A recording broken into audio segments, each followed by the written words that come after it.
ಎಲ್ರಿಗೂ ನಮಸ್ಕಾರ. And Thomas, ತುಂಬಾ ಖುಷಿ ಆಗ್ತಿದೆ ನನಗೆ.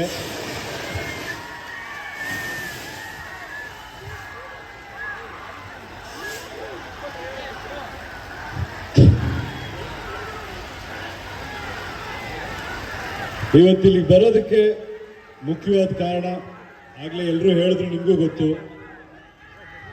ನಮ್ಮ ನಿರ್ಮಾಪಕರಾದ ಇ ಕೃಷ್ಣಪ್ಪ ಅವರು ಹಾಗೂ ಇಡೀ ತಂಡ ನನ್ನ ಬದುಕಲ್ಲಿ ಒಂದಲ್ಲ ಒಂದು ರೀತಿ ಅವರ ಶ್ರಮದಿಂದ, ಅವ್ರ ಕೊಡುಗೆಯಿಂದ ನಾನು ಇಲ್ಲಿ ನಿಂತಿದ್ದೀನಿ ಇವತ್ತು.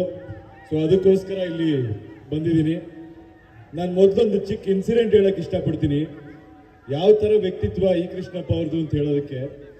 ಇವತ್ತು ಅವ್ರು ನನ್ನ ಹೊಗಳ್ತಾ ಇದ್ದಾರೆ, ನಾನು ಬಂದಿದ್ದಕ್ಕೆ ಥ್ಯಾಂಕ್ಸ್ ಅಂತ ಇದ್ದಾರೆ. ಬಟ್ ನಾನೊಂದು ಮಾತು ಹೇಳಬೇಕು. ನಾನು ಮೊದಲು ಸೀರಿಯಲಲ್ಲಿ ಆ್ಯಕ್ಟ್ ಮಾಡ್ತಿರ್ಬೇಕಾದ್ರೆ ಸಾಮಾನ್ಯವಾಗಿ ಹೀರೋ ಚಾನ್ಸ್ ಬರುತ್ತಲ್ಲ, ಎಲ್ಲರೂ ಕೇಳ್ತಾ ಇದ್ರು ನೆಕ್ಸ್ಟ್ ಏನು ಮಾಡ್ತೀಯಪ್ಪ. ಯಾಕಂದ್ರೆ ನಾನು ಸೀರಿಯಲ್ ಆ್ಯಕ್ಟ್ ಮಾಡ್ಬೇಕಾದ್ರೆ ತುಂಬ ಜನ ಮಾತಾಡ್ತಾ ಇದ್ರೆ, ಹುಡುಗ ಹೀರೋ ಆಗ್ಬೋದು, ಒಂದಲ್ಲ ಒಂದಿನ ಹೀರೋ ಆಗ್ತಾನೆ ಅಂತ ತುಂಬ ಜನ ಮನೇಲಿ ಮಾತಾಡ್ತಿದ್ವಿ ಅಂತ ನನಗೆ ಹೇಳ್ತಾರೆ. ಆ ಒಂದು ದಿನಗಳಲ್ಲಿ ಸುಮಾರು ಸಿನಿಮಾ ನನಗೆ ಆಫರ್ ಬರ್ತಾ ಇತ್ತು. ನಾನು ಕತೆ ಕೇಳ್ತಾ ಇದ್ದೆ. ಕತೆ ಏನು ಸರ್, ಸ್ಟೋರಿ ಏನು ಅಂತ ಕೇಳೋದಕ್ಕೆ ಬೇಜಾರು ಮಾಡ್ಕೊಂಡ್ಬಿಡ್ತಾ ಇದ್ರು ಎಲ್ಲರೂ. ಏನಪ್ಪ ಅವನಿಗೆ ಇಷ್ಟೊಂದು ಕೊಬ್ಬು, ಸ್ಟೋರಿ ಕೇಳ್ತಾನೆ, ಚಾನ್ಸ್ ಕೊಟ್ರಿ ಅಂತ. ನಂದೇನಂದ್ರೆ, ನನಗೆ ಗೊತ್ತಿಲ್ಲದೆ, ನನಗೆ ನಂಬಿಕೆ ಇಲ್ಲದೆ ನಾನು ಏನು ಕೆಲಸ ಹೆಂಗೆ ಮಾಡೋದಕ್ಕೆ ಸಾಧ್ಯ ಹೇಳಿ. ಸೊ ಅದರಿಂದ ನಾನು ಸಾಕಷ್ಟು ಸಿನಿಮಾಗಳು ಮಾಡೇ ಇರಲಿಲ್ಲ. ಯಾವುದೋ ಒಂದು ಸಿನಿಮಾ ಮಾತಾಡ್ತೀನಿ, ಒಂದು 2 ನಿಮಿಷ ಇರೋ.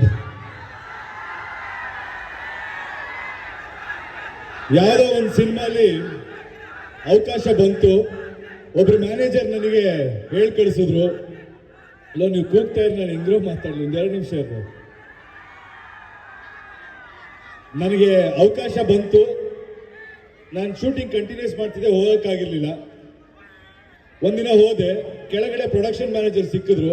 ಸಿಕ್ಕಿದ ತಕ್ಷಣ, ಎಲ್ಲಿ ಸರ್ ನಿಮ್ಮ ನಂಬರ್ ಎಲ್ಲಿಂದ ಹುಡ್ಕೋದು ಸರ್, ಕೈಗೆ ಸಿಗಲ್ವಲ್ಲ, ನೀವು ಅವತ್ತಿಂದ ನಿಮ್ಮನ್ನು ಮೀಟ್ ಮಾಡಬೇಕು ಅಂತ ನಮ್ಮ ಡೈರೆಕ್ಟ್ರು, ಪ್ರೊಡ್ಯೂಸರ್ ನೀವೇ ಬೇಕು ಅಂತ ಕಾಯ್ತಾ ಇದ್ದಾರೆ ಅಂತ ಹೇಳಿದ್ರು.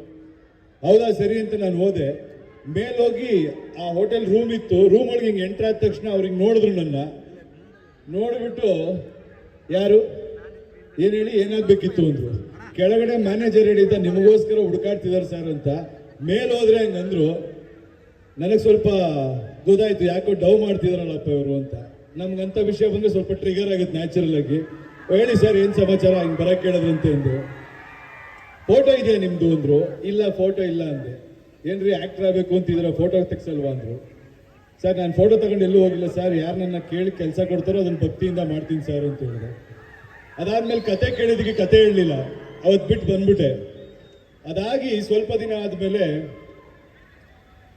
ಈ ಮೊಗ್ಗಿನ ಮನಸ್ಸು ಅನ್ನೋ ಚಿತ್ರ ಮುಂಗಾರು ಮಳೆ ನಿರ್ಮಾಪಕರು ಅನೌನ್ಸ್ ಮಾಡಿದ್ರು. ರಾಧಿಕಾ ನನ್ನ ಫ್ರೆಂಡು. ಸೊ ನನಗೆ ರಾಧಿಕಾ ಆಕ್ಟ್ ಮಾಡ್ತಿದ್ದು ಗೊತ್ತಿತ್ತು. ನಾನು ವಿಶ್ ಮಾಡಿದ್ದೇವೆ, ಗುಡ್ ಲಕ್, ಒಳ್ಳೇದಾಗ್ಲಿ ಫಸ್ಟ್